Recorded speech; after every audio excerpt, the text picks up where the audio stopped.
மாமா சொன்னா நான் என்ன வேணாலும் செய்வேன், மாமாவுக்காக என் உயிரை கொடுப்பேன், மாமாவை கல்யாணம் பண்ணிக்க நான் ரெடி அப்படின்னு தாமரை சொல்லிக்கிட்டு இருந்த டைலாக அப்படியே அச்சு பேசாம ஐஸ்வர்யா சொல்லுதுங்க. சொல்ல வச்சது இந்த ஈஸ்வரி, முண்டக்கன் ஈஸ்வரி தாங்க. சரியான ஆள். இதுக்கு முண்டக்கன்லாம் சொல்ல முடியாது, சூனியக்கண்ணுன்னு சொல்லணுங்க. இப்போ ராஜாங்கம் சேதுலாம் பார்க்குறாங்க. என்னப்பா சொல்கிற அப்படிங்கல. நான் என்ன சொல்கிறது, ஒன்றும் சொல்கிறதுக்கு இல்லை அப்படிங்கிறாங்க. என்ன பெரியவங்க நீங்கள் எடுத்தாலும் முடிவு ஓகே, எனக்கு அந்த தமிழ்ச்செல்விட்டேருந்து விடுதலை கிடைக்கணும், அவள் கண்ணு முன்னாடி நான் கல்யாணம் பண்ணி ஜாம்னு வாழணும் அப்படிங்கிறாங்க. சரி கல்யாணத்தை பேசிடுவோம் அப்படின்னு சொல்லிட்டு, என்னத்தை பேசுறது மாமா, நான் பொண்ணு வீட்டுக்காரியா நான் இருக்கேன், நீங்கள் மாப்பிள்ளை சாரில் இருக்கீங்க, நான் 2 வீட்டு சாரில் இருக்கேன், உடனே ஒரு பத்திரிக்கை அடிப்போம், பத்திரிக்கை கூட தேவையில்லை, உடனே பேசி முடிப்போம், நல்ல நாள் பார்த்து டக்குன்னு முடிச்சிருவோம் அப்படின்னு சொல்லி பேச, நல்ல நாள் கூட வேணாம் மாமா, என்ன இருக்குது நம்ம மனசு தான் காரணம் அப்படிங்கல. ஏய் அப்படின்னு கத்துறாங்க. அம்மாச்சி இருந்துட்டு, ஏண்டி ஒரு வாழ வேணாமா என் புள்ள, நான் நல்ல நாள் பார்க்க வேணாமா அப்படிங்கல. மாமா என்னது அத்தை எப்படி பேசுகிறாங்க, பேசாமல் இருக்கீங்க அப்படிங்கல. இல்லைத்தா ஏற்கனவே அப்படி தான் அவன் விரும்பினான்ட்டு எதுவுமே சாதகம் தான் பார்க்காம கல்யாணம் பண்ணி வச்சுட்டோம், இதை ஒரு இதை பார்த்துட்டு அதுக்கப்புறம் உடனே வச்சுருவோம், ஒன்றும் பிரச்சனை இல்லை, வீட்டிலே கூட சிம்பிளாகுமா இல்லை கோயிலில் வைப்போமா, எது வேணாலும் ஓகே மாமா, ஆனால் ஒரு வாரத்துக்குள்ள பண்ணிடுவோம், நிறைய பேர் கல்யாணத்தை தடுத்து நிறுத்திடுவாங்க அப்படின்னு அந்த சாவித்திரி மனசில் வச்சுட்டு சொல்லுது. நிறைய பேர் நான் யாரடி பண்ண போகிறா, நான் அந்த தமிழ்ச்செல்வியை தான் சொன்னேன் அத்தை அப்படிங்குது. இங்கே பார்த்தா கோயிலுக்கு போனவங்க வர்றாங்க, பார்த்தா கல்யாணம் பேசி முடிச்சிட்டோமே, என்ன அத்தாச்சி உங்களுக்கு தெரியுமா, என் அண்ணன் பொண்ணு ஐஸ்வர்யாவுக்கு கல்யாணம் பேசி முடிச்சாச்சு. அப்படியா, வாழ்த்துக்கள், இடைஞ்சலா இருந்த ஒரு இடைஞ்சலும் ஓடிருச்சு அப்படின்னு நினச்சிட்டு வாழ்த்துக்கள் சொல்ல, ரொம்ப தேங்க்ஸ் அத்தாச்சி, உங்களுக்குலாம் நல்ல மனசு, எனக்கு நான் நல்ல மனசு, நீங்கள் தான் பாவம், உங்கள் அண்ணன் பொண்ணு இனிமேல் பிரிஞ்சிருக்க போகிறீங்க கல்யாணம் பண்ணி கொடுத்துட்டு அப்படி சொல்ல, நான் பிரிஞ்சிருக்க போறேனா, யார் சொன்னா, ஏன் அப்புறம் கட்டி கொடுத்துட்டா வேறு வீட்டுக்கு போயிடுவாள்ல, அவள் இந்த வீட்டில் இருக்கிறதுக்கு இந்த வீட்டில் கல்யாணம் பண்ணிக்க போகிறா. ஆமாம் அத்தாச்சி நீங்கள் சொன்ன மாதிரி கரெக்டு தான், இந்த வீட்டில் தான் கல்யாணம் பண்ண போகிறா. இந்த வீட்லையா, மாப்பிள்ளை யார், என் அண்ணன் இருக்குது, என் சின்ன அண்ணன் இருக்குது, அவ்வளோதான், போஸுக்கும் கல்யாணம் ஆயிடுச்சு, அப்புறம் யார், ஏன் சேது இருக்கானே அதை மறந்துட்டீங்களா அத்தாச்சி அப்படி சொல்ல, அவனுக்கு தான் பொண்டாட்டி இருக்காளே, பொண்டாட்டி தான் வேணான்னு சொல்லிட்டானே, வேணான்னு சொன்னால் என்ன, என் பொண்ணு இருக்கா, சின்ன பிள்ளைலேருந்து ஆசையாக நினச்சிட்டு இருந்தவ அப்படி சொல்ல, அதெல்லாம் முடியாது, என்ன நினச்சிட்டீங்க, என் அண்ணன் பொண்ணு தான் சேதுக்கு, உன் பொண்ணுக்கு தான் கல்யாணம் ஆயிடுச்சுல அப்படி சொல்ல, என் பொண்ணுக்கு கல்யாணம் ஆகிட்டா அதான் நாங்கள் விவாகரத்து பண்ணிட்டு வந்துட்டோம்ல அப்படி சொல்ல, இங்கே பாருங்கள் பேசி முடிச்சாச்சு, நீங்கள் சும்மா இடையில வந்து எதுவும் பண்ணாதீங்க அத்தாச்சி அப்படி சொல்ல, மதினி என் அண்ணன் பிள்ளைக்கு நான் தான் பெண்ணை பெற்று வச்சிருக்கேன், என் வீட்டு ரத்தம் என்னோட தான், என் பிள்ளையோட தான் சேரணும், அம்மா அம்மான்னு சொல்லி கத்த, அங்கேருந்து ரூம்லேருந்து எல்லோரும் வராங்க. என்ன நடக்குது, நான் இல்லாத நேரம் என்ன பண்ணி வச்சிருக்கீங்க அப்படின்னு கேட்க, இங்கே பாருடி அந்த ஐஸ்வர்யாவுக்கும் சேதுவுக்கும் கல்யாணம் பேசி முடிச்சுட்டாங்க, நான் என்னடி பண்ண முடியும், அம்மா அண்ணே என்னண்ணே அப்படிங்கல. இங்கே பாரு தாமரை, அதெல்லாம் நடக்காது விடு, இங்கே பாருங்க நான் தான் சொல்லிட்டேன்ல, அவங்ககிட்ட விவாகரத்து வாங்கினதே அண்ணன் பிள்ளைக்கு கொடுக்கணும் தான் அப்படிங்கிறாங்க. இங்கே பாரு தச்சி, நீ ஆசைப்பட்டு பணக்காரன்னு போனேன், அவன் இல்லையே பணக்காரன் இல்லைன்னு தெரிஞ்சவனு தானே வந்திருக்க, ஆனால் ஏன் ஐஸ்வர்யா அப்படி இல்லை, மாமா மேலே உயிராக இருக்கிறா, சேதுவும் இப்போ எந்த இதுவுமே இல்லைன்னா நீ மட்டும் பொண்ணை கொடுப்பியா அப்படின்னு மாற்றி பேசுகிறாங்க. அதெல்லாம் முடியாது, பேச்சை விடுங்க, நீங்கள் இந்த வீட்டில் இருக்கன்னா வாயை மூடிட்டு இருக்கணும், போகிறோம் நம்ம போயிட்டு நல்லா இல்லை வர சொல்லுங்கள், வர வச்சே பார்த்துருவோம் அப்படின்னு சொல்லி வர வைக்கிறாங்க. அவங்களும் வந்துடுறாங்க. சித்ரா ஈஸ்வரி சரியான ஆள், கரெக்டாக வந்துட்டு எப்படி நல்லா இருக்கோ இல்லையோ நீ சரியாக இருக்குன்னு சொல்லணும் அப்படின்னு பேசி முடிச்சு 10,000 பணத்தை கொடுத்து கூட்டி வந்து பார்க்குறாங்க. சாதகம்லாம் பார்த்தா நேரம் காலம் சரியில்லையேன்னு பார்க்குறாரு. அப்போ தான் கேட்குது, உண்மையாக இருந்தால் மட்டும் சொல்லுங்கள், மற்றது எதையும் சொல்லிடாதீங்க அப்படிங்கிறாங்க. பார்க்குறாங்க ஈஸ்வரி அப்படிங்கிறாங்களா. ஐயோ இதில் ஒரு பொருத்தமும் சரியில்லையே, இவனுக்கு கல்யாணம் முறிவே வராது, இவனுக்கு ஒரு தாரம் தான் இருக்குது, 2 தாரம் எப்படி வரும், இந்த ஜாதகம் வந்து இது 2ஆம் கல்யாணம் நடக்காது அப்படின்னு பார்க்குறாங்க. பார்க்கல என்ன ஒரு மாதிரியா பார்க்குறீங்க சொல்லுங்க அப்படிங்கிறாங்க. இல்லை இந்த தம்பிக்கு ஒரு பொண்டாட்டின்னு தான் இருக்குது அப்படின்னு சொல்ல, அப்படியே ஈஸ்வரி என்ன அப்படிங்கல டக்குன்னு பேச்ச மாற்றிடுறாரு. ஆமாங்க ஒரு பொண்டாட்டி தான், அதாவது இன்னொரு பொண்டாட்டியை கல்யாணம் பண்ணாலும் அந்த பொண்டாட்டி இல்லாமல் போயிடும், முறைப்படி விவாகரத்தாயிரும், அதுக்கப்புறம் ஒரு பொண்டாட்டின்னு இருக்குது அப்படின்னு மாற்றிடுறாரு. அது அப்படிங்கிறது ஈஸ்வரி தாமரையும் ஜாவத்திரியும் அடிச்சுக்குதுங்க. ஐயோ ஒரு பொண்டாட்டின்னு சொல்லிட்டு அப்புறம் எப்படி இவன் ஏதோ மாத்திரா, ஏதோ ஜாட காமிக்கிறா, அம்மா இருடி கண்டுபிடிப்ப முடி அப்படின்னு இதுங்க பேசுதுங்க. அதுக்கப்புறம் அடுத்த வாரமே கல்யாணத்தை பண்ணிடலான்றாங்க. காசும் கொடுக்குறாங்க. எனக்கு காசு வேணாங்க, உங்கள் வீட்டுக்கு ஜாதகம் பார்க்குறதுக்கு நான் காசாக வாங்குவேன், ஏற்கனவே பாவத்தை வாங்கிட்டேன் அப்படிங்கிற மாதிரி சொல்லிட்டு மனசில் நினச்சிட்டு போயிடுறாரு. அங்கிட்டு போயிட்டு, இங்கே பார் நீ சொன்னது கரெக்டாக சொல்லிட்டேன், அதனால இந்தா இன்னொரு 1000 அப்படின்னு கொடுக்குறாங்க. அம்மா தாயே புண்ணியவதி இந்தா இந்த 10,000 நீயே வச்சுக்க, எனக்கு இந்த பாவப்பட்ட காசு வேணாம். ஏ என்னய்யா இந்த காலத்தில் காசு வேணாங்கிற? காசுக்காக வேணும் மாடா ஆடா ஓடி ஆடி ஆடி பாடி பண்ணிக்கிட்டு இருக்கான். என்னம்மா நினச்சிட்டு இருக்க? காசுக்காக தெருவில் போடுறத எடுத்து திங்க முடியுமா? எனக்கு வேணாமா இந்த பாவப்பட்ட பணம்? அப்படியே ஏற்கனவே நீ அந்த காசை வாங்கினேன், வேறு வழி இல்லாமல் நீ மிரட்டினதுனால வாங்கினேன், எனக்கு வேணாம். அந்த பையனுக்கு ஒரு பொண்டாட்டி தாம்மா தாரம்னு இருக்குது, ஏமா இப்படி பண்ணுறீங்க? இந்த கல்யாணம் நடக்காதுமாயோ. அதெல்லாம் எனக்கு தெரியா, நடக்கிறத நடக்காமல் பண்ணுவேன், நடக்காத நடத்த பண்ணுவேன், அதுதான் அந்த ஈஸ்வரி அப்படின்னு சொல்லி அவனை அனுப்பிவிட்டுறாங்க. இதை பார்க்குறாரு கருப்பு, என்ன இவன்ட்ட இது பேசி ஏதோ பண்ணுதுகளே அப்படின்ட்டு வர்றாங்க. வந்து சேதுக்கிட்ட பேசுகிறாங்க. ஏயா அப்படிங்கல, என்ன கருப்பு மாப்பிள்ளைட்டு போய் அதை இதையும் சொல்லிட்டு தள்ளு அப்படின்னு பேச விடாமல் பண்ணுறாங்க. என்னமோ பண்ணுறாளுங்க, ஒன்றும் புரியல. அப்பத்தா அப்படின்னு அப்பத்தாட்ட போய் சொன்னேன், இவளுக்கு தான் அப்போ கூட்டி வந்திருக்காளுகளா, நான் சொன்னாலும் அவன் கேட்க மாட்டான் போல இருக்கே சேது, நான் என்ன பண்ணுவேன் அப்படின்னு தவிக்கிறாங்க. இந்த விஷயம் செல்ல பண்ணிருக்கு தெரியுது, எல்லாம் போய் பேசுகிறாங்க. கல்யாணம் பண்ணுவாங்களா? முறைப்படி விவாகரத்தாகாமல் இவங்க கல்யாணம் நடந்துருமா? நடக்குமா? நான் விட்டுருவேனா, பார்த்துக்கிறேன் அப்படின்னு தமிழ்ச்செல்வி ஒரு பக்கம் போராடலைங்க. அதாவது அவங்களுக்கான உரிமையை நிலநாட்ட பார்க்குறாங்க. அவரோட வாழ்கிறோமோ இல்லையோ இந்த மாதிரி பண்ணணும் அப்படிங்கிற மாதிரி இருக்காங்க.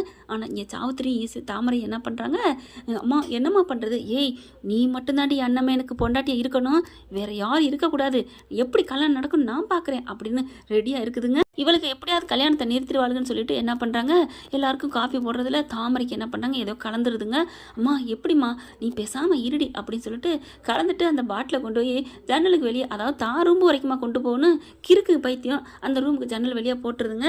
இங்கே என்ன பண்ணுறாங்க, கொண்டே கொடுக்க எல்லாரும் குடிக்க, தாமரை என்ன பண்ணுது, அப்படியே மயங்கி விழுகுதுங்க. எல்லாரும் பேசிக்கிட்டு இருக்கல, மாமாவுக்கு எனக்கு தான் கல்யாணம்னு சொல்லி அழுதுகிட்டு இருக்கு, மயங்கி விழுக டக்குன்னு எல்லாரும் பார்க்குறாங்க. ஐயோ மயங்கி விழுந்துட்டாலே அப்படின்ட்டு கையை பிடிச்சி பார்த்தா அப்படி பார்க்குதுங்க வேணுக்குன்னே. ஈஸ்வரிக்கு என்ன தெரியும், கையை பிடிச்சி பார்க்க, இல்லை ஒரு ஆளை பிடிச்சி கூட்டியாருவோம் அப்படின்னு சொல்லி ஆளை கூட்டியாராங்க. அந்த ஆள் ஈஸ்வரி வச்ச ஆள், இந்த பிள்ளை மசக்கையாக இருக்குது அப்படின்னு சொல்ல ஆடி போகிறாங்க. ஏடி தாமரை எப்படி அப்படின்னு சாவித்திரி கேட்க, அம்மா நீ வாயை மூடுமா, அதெல்லாம் இல்லை, அவன் சுண்டு வரல் கூட என்கிட்ட படலை, மாமா மாமா இல்லை மாமான்னு எல்லாத்தையும் எந்திரிச்சு கண்ணை முழிச்ச கையோட கத்துது.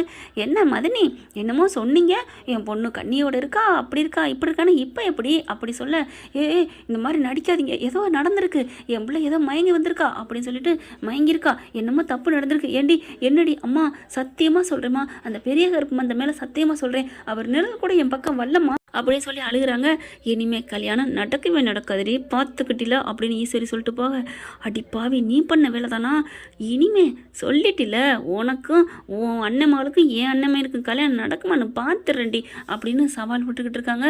முதல்ல மாசமாக இருக்கியான்னு போய் டெஸ்ட் பண்ணி பாருங்க அப்படிங்கிறாங்க. பார்த்துக்கிறேன், அதை பார்த்துட்டு அதுக்கப்புறம் உங்களுக்கு இருக்குது அப்படின்னு போயிட்டு ஆஸ்பத்திரிக்கு உடனே போய் டெஸ்ட் பண்ணால் அந்த பிள்ளை சுத்தமான பிள்ளையாத்தான் இருக்குது. டெஸ்ட்டை வாங்கிட்டு வந்து காமிக்கிறாங்க. பார்த்தீங்களா அப்படின்னு சொல்லிட்டு, சரி அதுக்கு என்ன பண்ண மயங்கி விழுந்துட்டா, அந்த அம்மா ஏதோ லூஸ் தனமா கற்பமா இருக்கேன்னு சொல்லிட்டு போச்சு, இந்த வீட்டில் இந்த மாதிரி நடக்கிறது என்ன புதுசா என்ன அப்படின்னு சொல்றாங்க. இங்க பாரியா சேது, என்ன வேணாலும் பூகம்பம் சூறாவளி நடக்கலாம், நீ மனசை அப்படிங்கிற கவலைப்படாதீங்க சின்னம்மா, நான் ஐஸ்வர்யா காலத்துல தாலி கட்டுறது உறுதி, கட்டிட்டு நான் வாழ்றேன்னு அவகிட்ட போய் நிக்கணும் அப்படின்னு சொல்லிட்டு இவர் பாட்டுக்கு எங்கிட்டு போறாரு. மறுநாள் கல்யாணம். முத நாள் பார்த்தீங்கன்னா எல்லாம் பதட்டத்தோடு இருக்கிறாங்க.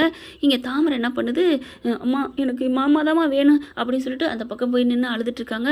பார்த்தா அந்த இது கிடக்குங்க, இவங்க தவறானது கலந்தாங்கல்ல, மாமா அம்மா அத்தை ரூம்லேருந்து இது என்ன கிடக்குது அப்படின்னு சொல்லி பார்க்குறாங்க. ஏய் இதை தாண்டி உனக்கு கலந்துருக்காங்க அப்படின்ட்டு வேக வேகமாக அண்ணே இங்கே பாருன்னு போய் காமிச்சா, இங்கே பாரு ரோட்டில் கிடக்கிறதா எடுத்தாந்துட்டு ஏதாவது காமிச்சிட்டு இருக்காத அப்படிங்கிறாங்க. ஈஸ்வரி அதே தான் சொல்லுது, இந்தது உனக்கு புஸ்வானம் தாண்டி அப்படின்னு சப்புன்னு முடிஞ்சு போயிடுது. வெளியில் வந்துடுறாங்க. என்னம்மா அப்போ இவ தான் அத்தை தான் எனக்கு கலந்து கொடுத்துருக்காங்களா? ஆமாடி, இதை சும்மா விடக்கூடாதுடி, என்னடி பண்ணுறது ஒன்றும் புரியலையே. அந்த அம்மா அவள் உனக்கு வந்து மறுத்து வச்சியா, அந்த பொம்பளை வந்து பார்த்தால அவளை போய் பிடிச்சி இழுத்துட்டு வர முடி அப்படின்னு சொல்ல, ஆமாம் போமா நீ வேற, அந்த பொம்பளை வந்து உண்மையை சொல்ல போதா, அதெல்லாம் இல்லை அப்படின்னு அடித்து சொல்லிடும். ஏன்னா நம்ம 2 பேரும் அவளை ஒன்றும் பண்ண முடியாதுன்னு அவளுக்கு தெரியும். இந்த ஈஸ்வரி அத்தை இருக்கே, அதுக்கு நான் ஏதாவது பண்ணணும் அப்படின்னு துடிச்சிட்டு இருக்காங்க. கரெக்டாக கல்யாண நாள் விடிஞ்சிருதுங்க. தமிழ்ச்செல்வி போலீஸோட போகுதுங்க. இவங்க தாலி கட்டுறதுக்கு எல்லாம் உட்காந்துருக்காங்க, மாப்பிள்ளையும் பொண்ணு இப்படி அப்படி எல்லாம் ஆசீர்வாதம் பண்ணிட்டு இருக்காங்க. போலீஸ் போயிட்டு நிறுத்துங்க கல்யாணத்தை அப்படின்னு சொல்லி கத்துறாங்க. எப்படிங்க கல்யாணம் பண்ண போச்சு, இன்னும் விவாகரத்தை ஆகங்காட்டியும் எப்படி பண்ண போச்சு அப்படின்னு போலீஸ் கேட்க, உடனே ஈஸ்வரி பார்க்குது, ஐயோ வந்து தடுத்து நிறுத்திட்டாலே இப்போ என்ன பண்ணலாம் அப்படின்ட்டு, இங்கே பாருங்க சார் அவங்களுக்கு ஒன்றும் கல்யாணம்லாம் ஒன்றும் நடக்கலை அப்படின்னு அப்படின்னு எல்லாரும் பார்க்குறாங்க. ஆமாம் அப்படின்னு இங்கிட்டு கஞ்சாடை காமிச்சிட்டு, வெறும் நிச்சயதார்த்தம் தான், சும்மா பேசி முடிக்கிறோம், அதனால தான் வீட்டில் வச்சு நடத்துகிறோம். கல்யாணம்னா இதுவும் ராஜாங்க விட்டு பெரிய எம்எல்ஏ கல்யாணம். இது வந்து சிம்பிளாக இப்படி நடக்குமா என்ன? பெரிய மண்டபம் வச்சு தான் நான் பண்ணுவோம். அது முறப்பிரகாரம் விவாகரத்து ஆனதுக்கப்புறம் தான் நடக்கும். இப்போ வெறும் நிச்சயார்த்தம் தான்.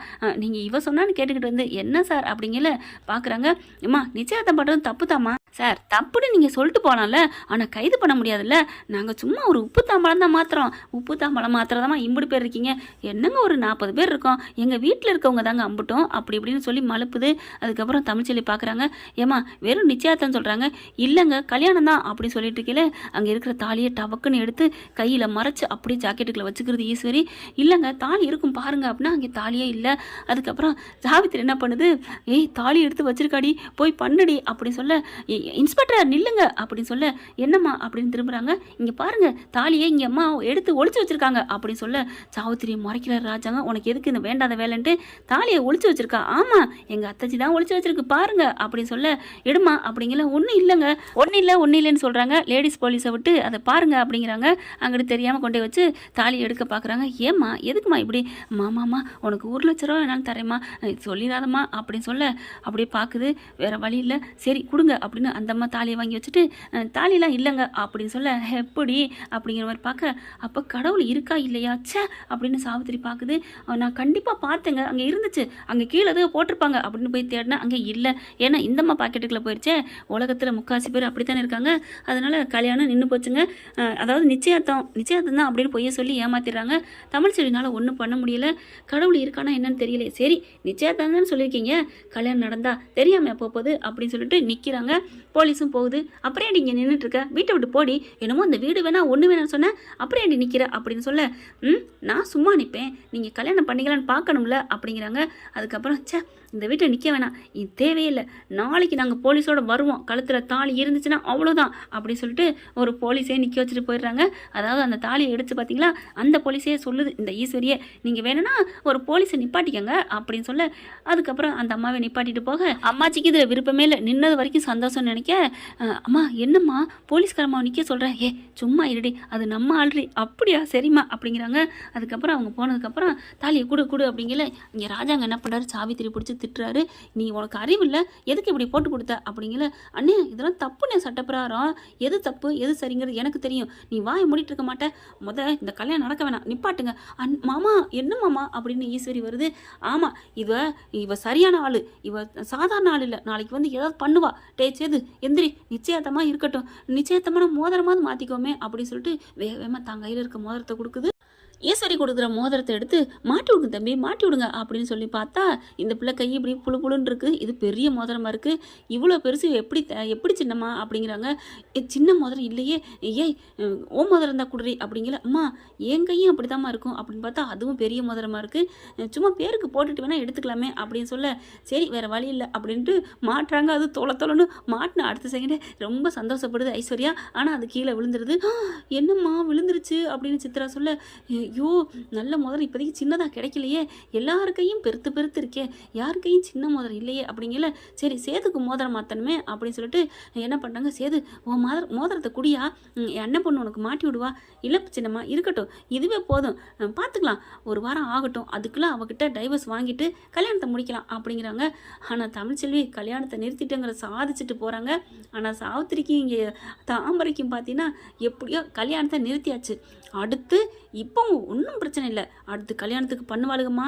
இப்போ நான் ஒன்று சொல்கிறேம்மா, ஒரு முடிவு எடுத்துட்டேம்மா. ஏன்னு சொல்கிறேன், எப்படியாவது கண்டுபிடிக்கணுமா, இவங்களோட தில்லாலங்கடி ஏதோ இருக்குமா, எனக்கு மாமா கிடைக்கிறாரோ இல்லையோ, அந்த தமிழ்ச்செல்விக்கு கிடைக்கிறாரோ இல்லையோ, ஆனால் இவளுக்கு கிடைக்கக்கூடாதுமா அப்படின்னு ஒரு முடிவு எடுக்கிறாங்க.